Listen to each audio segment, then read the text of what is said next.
Assalamualaikum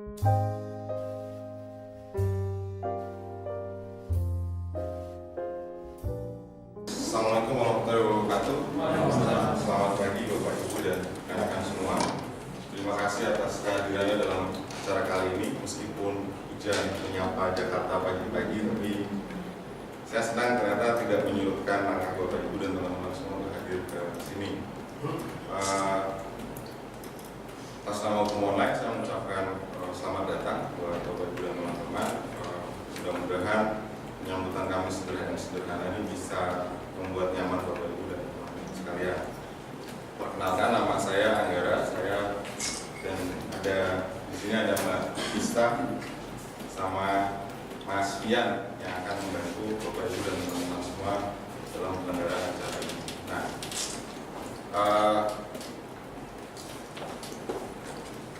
saya nggak tahu sih, tapi maksudnya saya akan perkenalkan Hukum Online. Kita perusahaan media yang berdiri sejak tahun 2000. Kami punya banyak layanan.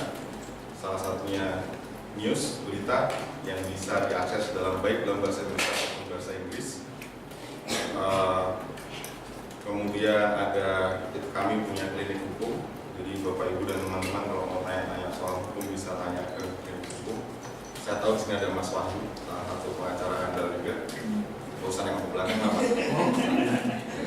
Nah, kemudian kami punya pusat data. Jadi Hukum Online punya database peraturan terbesar saat ini di Indonesia, bahkan melebihi apa yang dimiliki oleh Kementerian Hukum dan HAM.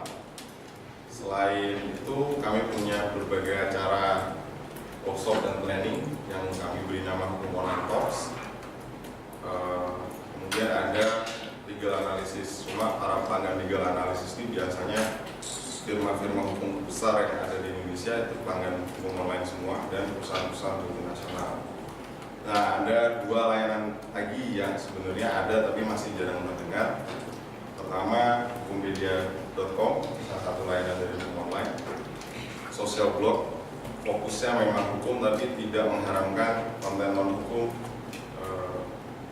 masuk. Kemudian yang paling baru dari Hukummedia adalah fitur yang kami perkenalkan, debat daring. Jadi kalau selama ini debat cuma ada di TV dan partisipasinya cuma dari orang-orang di TV, nah ini bisa seluruh Indonesia. Nah, kenapa debat daring ini kita perkenalkan? Karena selama ini Hukum Online selalu dapat proposal debat dari teman-teman mahasiswa fakultas hukum. Biasanya kisarannya di antara 300 sampai 500 juta. Dan para pesertanya cuma berkisar di Pulau Jawa, itu seluruh Jawa biasa ikut.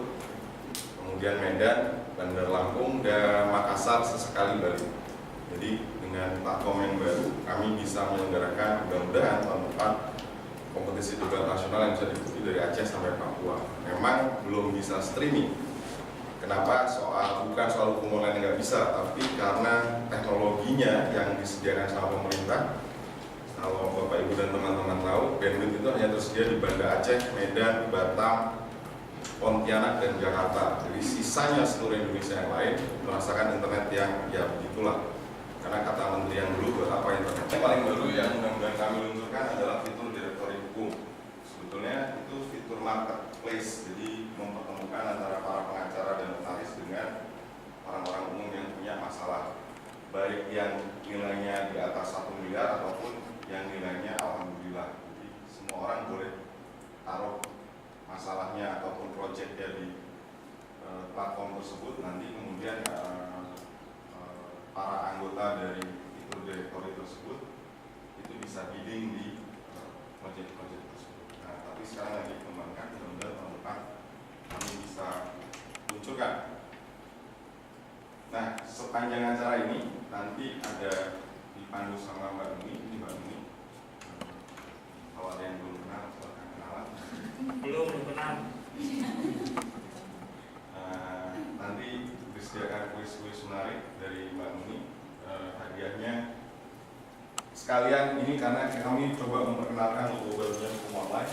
Jadi akan ada hadiah buat para, saya nggak tahu penanya, terserah Mbak Nuni. Nanti ini buku yang baru kami terbitkan sama ini kaos dengan logo barunya Hukum Online yang saya pakai sama Mbak bisa pakai. Ini dari yang nanti dikasih sama Mbak Nuni, tapi jangan khawatir, akan ada hadiah lagi buat yang tweet sama mungkin mainan Instagram. Kalau mau foto di depan backdrop yang besar di depan itu silahkan. Hashtagnya apa? Tagarnya aja. Latihan cerpen. Di nanti akan ada hadiah sama buku dan kaos. Gitu sampai sekarang. Mungkin ada yang mau bertanya, silahkan sebelum kita masuk ke acara sesungguhnya bintang starnya di sini soalnya. Oke, kalau nggak ada, terima kasih.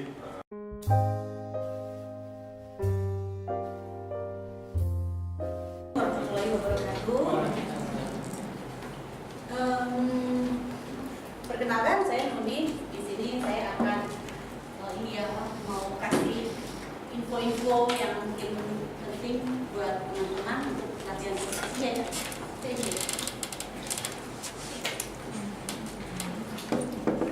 Tes, oke, ya ini ya. Padahal sebenarnya deket nggak usah penting juga nggak apa-apa ya. Oke, jadi hari ini kita mau nulis cerpen. Saya pengen tanya dulu teman-teman, apakah ada yang sudah pernah nulis cerpen? Tunjuk tangan yang sudah pernah. Mbak Herni, oh iya berarti sudah lumayan ya. Oke, jadi kita hari ini acaranya santai aja, nggak usah terlalu formal biar nanti saat saya menjelaskan kalau teman-teman mau langsung tanya juga bisa ya. Jangan lupa nge-tweet juga hashtagnya latihan cerpen, mention Wikipedia dan nunik_utami. Ini ada Twitter saya nunik_utami, dengan Instagram nunikutami, blog saya di nunikutami.com. Jadi selain menulis cerpen, saya juga sudah menulis buku, dan saat ini kebetulan yang paling aktif adalah menulis artikel. Itu ada di beberapa web dan juga di kantor. Itu juga kebetulan saya juga 3 bulan terakhir ini masuk kantor lagi dan gak jauh-jauh dari dunia nulis, yaitu artikel ya. Jadi kita langsung masuk aja ya ke menu utamanya.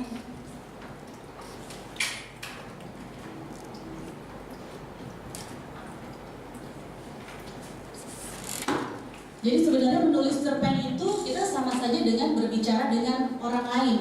Jadi itu ada interaksi antara penulis dengan pembaca yang nantinya akan membaca cerpen kita. Jadi nanti di situ bahasa-bahasanya juga diusahakan yang komunikatif dan mudah. Meskipun begitu ada unsur-unsur cerpen yang harus dipenuhi oleh teman-teman. Itu seperti tema itu sudah tahu kan ya. Jadi gambaran keseluruhan dari isi tulisan tersebut itu adalah tema. Ada tokohnya, ada karakter. Nah ini kadang-kadang orang itu suka bingung antara tokoh dengan karakter, ini suka ketukar. Tokoh itu adalah pemeran di dalam cerita yang akan kita buat, dan karakter itu adalah sifat dari tokoh tersebut.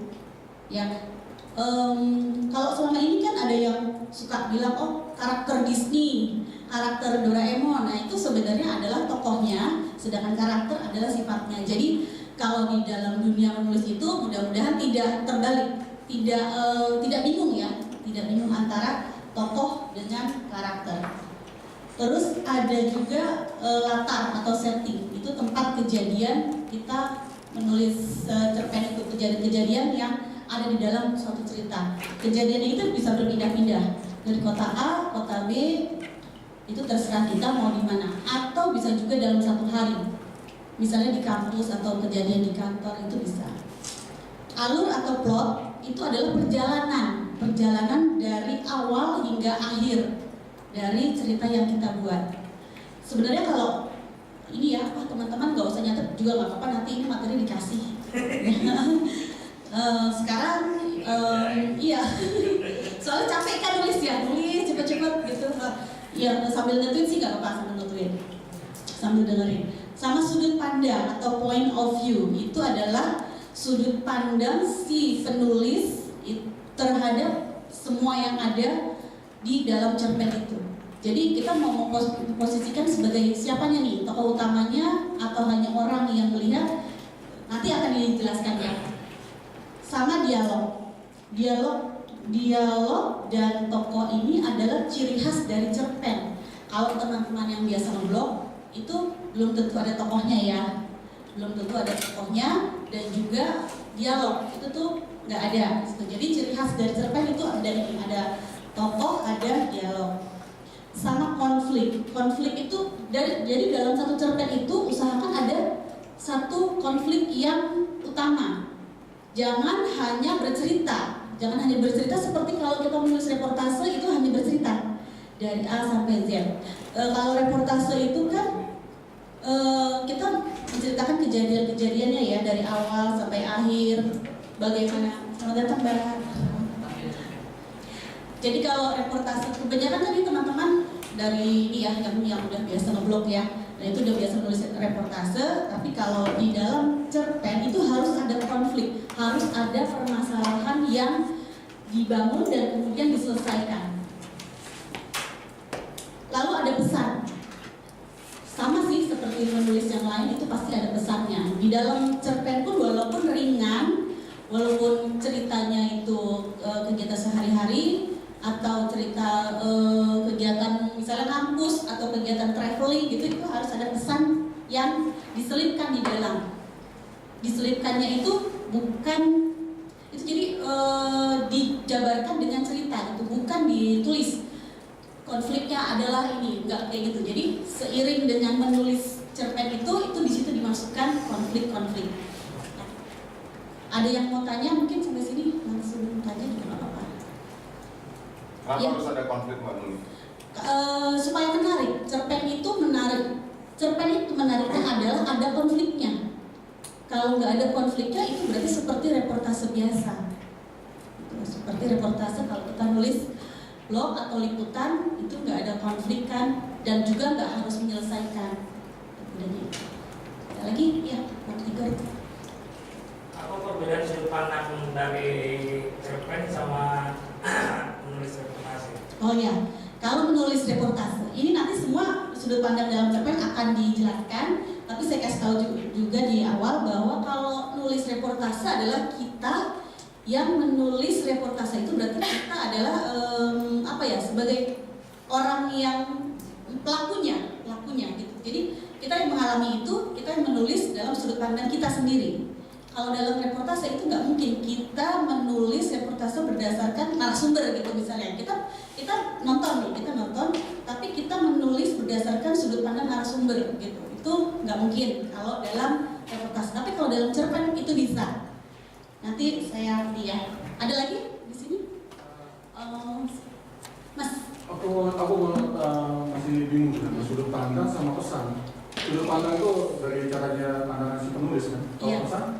Kalau pesan adalah isi cerita itu dia mau menyampaikan pesan apa. Misalnya temanya adalah kita itu jadi orang itu harus yang punya moral, misalnya gitu. Jadi misalnya kalau ada suatu kejadian, itu gimana cara kita menyelesaikannya. Tunjukkan kepada pembaca bahwa kita ini orang baik dan begini caranya, begini cara menyelesaikannya. Itu pesan. Iya. Kalau sudut pandang cara kita menulis. Ini mungkin belum kelihatan di sini ya. Nanti setelah dijelaskan coba nanti sudah sampai atau belum.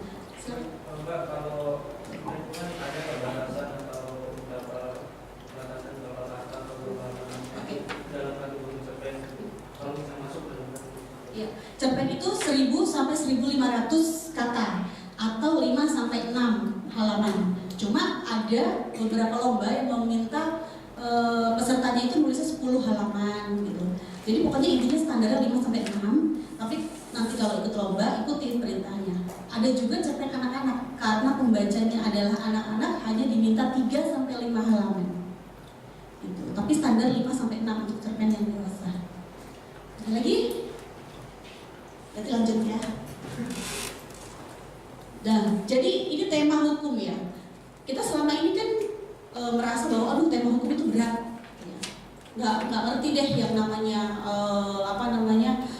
tentang pengadilan atau segala macam kayak gitu. Tapi coba dilihat di sini. Ini adalah semua itu tema-tema hukum yang tanpa disadari itu sebenarnya sudah ada di depan mata kita, di keseharian kita. Ada proses jual beli di pasar, penyeberang jalan. Ini menyeberang jalan ini bisa kita buat cerpen satu kejadian, misalnya menyeberang jalan lewat jembatan penyeberangan orang gitu, ada kejadian apa di situ, itu kita bisa dari situ. Jadi sesederhana itu, memarahi anak, buang sampah sembarangan, janji dengan orang lain, merusak pohon, ini semua tema hukum yang sederhana dan itu nggak berat gitu. Sudah sering ada. Di sini ada yang tanya. Nah, ini tokoh dan karakter. Kita bahas satu-satu ya. Jadi tokoh dan karakter. Dalam membuat cerpen itu tokohnya itu jangan terlalu banyak. Ibaratnya kita adalah dalang yang sedang memainkan wayang. Kita kan cuma punya tangan dua ya. Nggak mungkin kita memainkan banyak tokoh sekaligus. Sama dengan cerpen itu, kalau tokohnya itu cukup 2 tokoh utama aja. 2 tokoh utama itu yang dari awal sampai akhir itu ada masalah di situ. Tapi kalau mau ditambahkan itu bisa juga 2, itu temannya atau keluarganya. Tapi dalam kita membuat itu yang disorot yang 2 itu aja. Yang disorot yang 2 awal, yang 2 utama aja. Yang itu tambahan. Yang 2 yang tokoh tambahan itu kita munculkan sesekali aja. Jadi kayak zoom in, zoom out gitu. Kalau di kamera zoom in, kita sorot dulu yang 2 tokoh utama itu aja yang difokuskan. Kemudian protagonis dan antagonis. Selama ini kan kita berpikir bahwa protagonis itu yang baik-baik ya, tokoh yang baik-baik itu kan ya. Dan antagonis itu tokoh yang jahat, baik dan jahat. Nah sekarang pertanyaannya adalah bagaimana kalau kita membuat cerpen dari sudut pandangnya penjahat? Itu gimana jadinya? Jadi yang baik yang mana, yang jahat yang mana? Itu bisa rancu kan di situ. Sebenarnya protagonis adalah tokoh yang bertugas membawa konflik itu sampai akhir. Dia yang menyelesaikan, dia yang punya konflik, dia pula yang harus menyelesaikan. Gitu.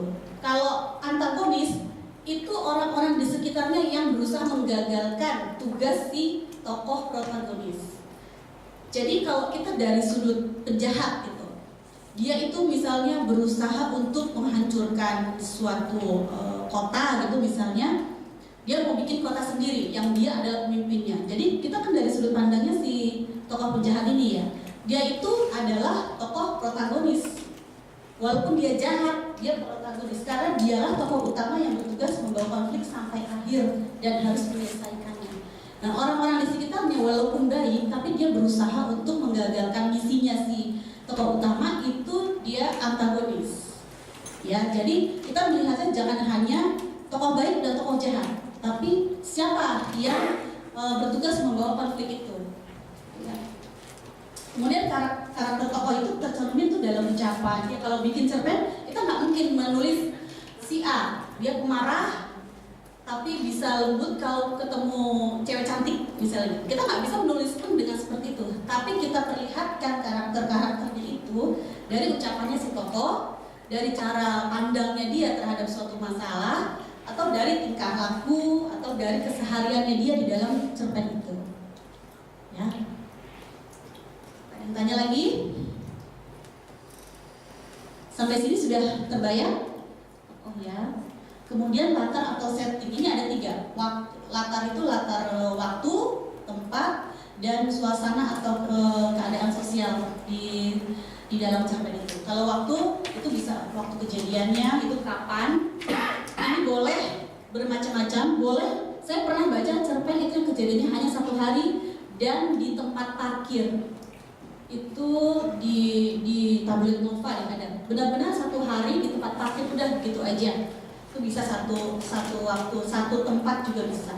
Dan ini settingnya tuh suasana atau sosial tuh keadaan di tempat itu. Kalau kita mau bikin cerpen misalnya settingnya adalah Bali, kita perlihatkan budaya-budaya di sana seperti apa, orang-orangnya bagaimana, pakaiannya, adat istiadatnya, itu bisa menjadi setting ini sosial. Ya, sudah terbayang ya kalau setting ya? Kayaknya sih nggak susah ya kalau setting. Kemudian alur itu ada 3. Alur itu adalah jalannya cerita dari awal hingga akhir. Alur itu kita bisa 3. Alur maju dari dulu sampai sekarang, itu alur mundur dari sekarang dibalikin lagi ke yang zaman dulu, itu alur mundur. Kemudian yang maju dan mundur, itu dari sekarang balik ke dulu, balik lagi ke sekarang. Ini saya ada contoh-contoh di blog saya yang alur maju, alur semuanya ini saya sudah siapkan. Kalau mau lihat contohnya di sana, dan nanti ini linknya nanti dikasih. Kalau mau lihat sekarang juga bisa, cuma nanti bisa dipelajari lebih lanjut ya. Kemudian, nah ini sudut pandang. Tadi ya, Mas siapa namanya? Ya, Mas Wahyu. Tadi kan nanya ya sudut pandang ya. Sudut pandang itu ini, cara kita membuat cerpen. Ada cerpen yang sudut pandangnya adalah orang pertama. Tokoh utamanya menggunakan saya atau aku. Aku berlari di jalan itu ketika gerimis mulai turun. Aku, berarti aku yang menjadi tokoh utama di situ. Kita penulis adalah sudut pandangnya adalah pelakunya di situ. Ya. Kemudian yang orang kedua, sudut pandang orang kedua ini yang paling sulit karena kita hanya boleh bercerita tentang kejadian yang kita lihat. Jadi kalau orang kedua ini kita hanya menceritakan yang kita lihat dan tidak boleh menceritakan kejadian yang tidak ada di sekitar situ. Harus benar-benar yang kita lihat. Jadi ini agak susah yang ini karena ada batasan. Jadi sangat terbatas kalau di sini. Kalau aku ini enak banget. Kemana kita melangkah itu yang kita lihat itulah yang kita ceritakan. Kalau yang orang pertama kekurangannya adalah kita tidak bisa menceritakan isi hati atau apa yang dikatakan di dalam hati lawan tokoh yang lain. Jadi misalnya saya gini, aku sedang berjalan dan aku melihat ada seorang pengemis tua duduk di bawah jembatan. Saya nggak bisa menceritakan perasaannya si pengemis itu gimana. Saya nggak bisa bilang pengemis itu sedang merasakan susah karena sedang merasakan sakit karena kakinya baru saja tersandung di trotoar. Rasanya sakit sekali. Itu kita nggak bisa menceritakan apa yang dirasakan oleh si pengemis. Itu kalau yang pertama ya. Cuma kalau yang pertama kelebihannya adalah pembaca mudah hanyut, mudah ikut dengan apa yang kita rasakan. Kita merasa sedih atau senang, nanti pembaca gampang banget ikut larut di situ. Kalau yang ketiga, orang ketiga itu kita tahu segala-galanya. Kita pakai tokoh itu pakai nama. Misalnya Awan sedang menulis di pojok sementara Mbak Hervini mengibaskan rambutnya. Kita sebagai penulis kalau pakai orang ketiga kita boleh menceritakan isi hati, isi kepala semua tokohnya. Kekurangannya adalah kurang bisa mengajak pembaca itu larut dalam perasaan. Gitu. Kalau yang ini, yang orang pertama, yang aku atau saya ini, kita merintih-rintih atau kayak gimana itu pembaca bisa ikutan. Iya ya, kayaknya sakit banget nih kalau diputusin. Nah kayak gitu, kita bisa ikut merasakan. Kalau yang orang ketiga itu agak susah karena kita menceritakan semuanya. Tuh. Yang kedua lebih susah lagi karena benar-benar sebatas itu aja kita boleh menceritakannya sebatas apa yang kita lihat. Ini di sini sudah kebayang nggak ya? Mas Wahyu gimana Mas? Ini kan tadi point of view, tadi pesan yang tanya antara dua itu ya, itu sangat jauh berbeda. Itu sudah kelihatan bedanya? Belum juga yang pesannya. Yang pesan. Kalau pesan itu inti di dalam cerita. Misalnya kayak sudah belum pernah baca ini ya, yang misalnya gini, kita bikin sebuah konflik di kantor, kita bikin apa ya ceritanya di kantor lah gitu ya, di kantor kita bikin masalah bahwa si bos itu marahin